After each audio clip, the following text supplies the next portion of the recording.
Hi ಎಲ್ಲರಿಗೂ ನಮಸ್ಕಾರ, welcome back to my channel. ನಾನು ಇವತ್ತಿನ ವಿಡಿಯೋದಲ್ಲಿ ಹಾಗಲಕಾಯಿ ಪಲ್ಯನ ಹೇಗೆ ಮಾಡೋದು ಅಂತ ತೋರಿಸ್ತಾ ಇದ್ದೀನಿ. ಇದಂತೂ ರೊಟ್ಟಿ ಮತ್ತು ಚಪಾತಿಗೆ ತುಂಬಾ ಚೆನ್ನಾಗಿರುತ್ತೆ.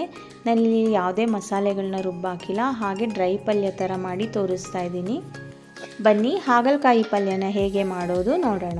ನಾನು ಮೊದಲು ಪ್ಯಾನ್ಗೆ 2 ಸ್ಪೂನ್ ಎಣ್ಣೆನ ಹಾಕ್ಕೊಂಡು ಕಾಯಕ್ಕೆ ಇಟ್ಕೊಂಡಿದ್ದೀನಿ. ಎಣ್ಣೆ ಕಾದ ನಂತರ 1 ಸ್ಪೂನ್ ಸಾಸಿವೆ, 1 ಸ್ಪೂನ್ ಜೀರಿಗೆ, ಹಾಗೆ ಸ್ವಲ್ಪ ಜಜ್ಜಿಟ್ಕೊಂಡಿರೋ ಬೆಳ್ಳುಳ್ಳಿ, 1 ಒಣಮೆಣಸಿನ್ಕಾಯಿ, ಕಟ್ ಮಾಡಿ ಇಟ್ಕೊಂಡಿರೋ ಈರುಳ್ಳಿ, ನಾನಿಲ್ಲಿ 2 ಈರುಳ್ಳಿನ ಹಾಕಿದ್ದೀನಿ.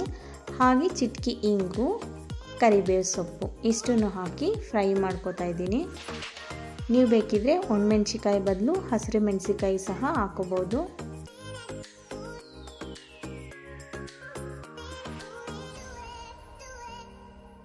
ಈರುಳ್ಳಿ ಎಲ್ಲ ಚೆನ್ನಾಗಿ ಫ್ರೈ ಆಗಿದೆ. ನಂತರ ಇದಕ್ಕೆ ಸಣ್ಣದಾಗಿ ಕಟ್ ಮಾಡಿ ಇಟ್ಕೊಂಡಿರೋ ಹಾಗಲಕಾಯಿನ ಸೇರಿಸ್ಕೊತಾ ಇದ್ದೀನಿ. ನಾನಿಲ್ಲಿ ಹಾಗಲಕಾಯಿನ ಬೇರೆ ಎಣ್ಣೆನಲ್ಲೇನು ಸಪ್ರೇಟು ಫ್ರೈ ಮಾಡ್ಕೊಂಡಿಲ್ಲ, ಡೈರೆಕ್ಟಾಗಿ ಒಗ್ಗರಣೆಗೆ ಹಾಕ್ಕೊಂಡಿದ್ದೀನಿ. ಹಾಗಲಕಾಯಿನ ಹಾಕ್ಕೊಂಡು ಸ್ವಲ್ಪ ಮಿಕ್ಸ್ ಮಾಡಿಕೊಂಡು ನಂತರ 1/4 ಟೀ ಸ್ಪೂನ್ ಅರಿಶಿನ ಪುಡಿ, ರುಚಿಗೆ ತಕ್ಕಷ್ಟು ಉಪ್ಪನ್ನು ಸಹ ಹಾಕ್ಕೊಂಡು 1-2 ನಿಮಿಷ ಫ್ರೈ ಮಾಡ್ಕೊತಾ ಇದ್ದೀನಿ. ಹಾಗಲಕಾಯಿನ 1-2 ನಿಮಿಷ ಫ್ರೈ ಮಾಡ್ಕೊಂಡಿದ್ದಾಗಿದೆ. ನಂತರ ಇದಕ್ಕೆ ಕಟ್ ಮಾಡಿ ಇಟ್ಕೊಂಡಿರೋ ಟೊಮೆಟೊನ ಹಾಕ್ಕೊಂಡಿದ್ದೀನಿ. ಇದನ್ನು ಸಹ ಅಷ್ಟೇ ಟೊಮೆಟೊ ಸಾಫ್ಟನ್ ಆಗೋ ತನಕ ಫ್ರೈ ಮಾಡ್ಕೋಬೇಕು.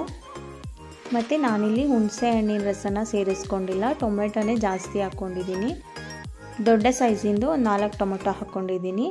ಟೊಮೆಟೊ ಕಡಿಮೆ ಹಾಕೋತೀರಾ ಅಂದರೆ ಟೊಮೆಟೊ ಹಾಕ್ತೀವಲ್ಲ ಆವಾಗ ಒಂದು ಸ್ವಲ್ಪ ಹುಣಸೆ ಹಣ್ಣಿನ ರಸನೂ ಸಹ ಸೇರಿಸ್ಕೋಬೇಕಾಗತ್ತೆ. ಇವಾಗ ಟೊಮೆಟೊ ಸಹ 1 ನಿಮಿಷ ಫ್ರೈ ಮಾಡ್ಕೊಂಡಿದ್ದಾಗಿದೆ. ನಂತರ ಇದಕ್ಕೆ ಸಾಂಬಾರು ಪೌಡರ್ ಹಾಕೋತಾ ಇದ್ದೀನಿ. ನಾವು ಮನೆಯಲ್ಲಿ ಬೇಳೆ ಸಾಂಬಾರು ಪುಡಿ ಏನು ಮಾಡ್ಕೊಂಡಿರ್ತೀವಿ ಅದೇ ಪೌಡರ್ನ ಹಾಕ್ಕೊಂಡಿದ್ದೀನಿ. ನಾನಿಲ್ಲಿ 2 ಸ್ಪೂನ್ ಸಾಂಬಾರು ಪೌಡರ್ನ ಹಾಕ್ಕೊಂಡಿದ್ದೀನಿ. ಸಾಂಬಾರು ಪೌಡರ್ ಹಾಕಿದ್ಮೇಲೆ ಒಂದ್ಸಲ ಮಿಕ್ಸ್ ಮಾಡಿಕೊಂಡು ಅರ್ಧ ಗ್ಲಾಸ್ ನೀರನ್ನ ಹಾಕ್ಕೊಂಡಿದ್ದೀನಿ. ನೀರನ್ನು ಹಾಕ್ಕೊಂಡು ಮಿಕ್ಸ್ ಮಾಡಿಕೊಂಡು ಮುಚ್ಚಳ ಮುಚ್ಚಿ 5 ನಿಮಿಷ ಬೇಯಿಸ್ಕೋಬೇಕು.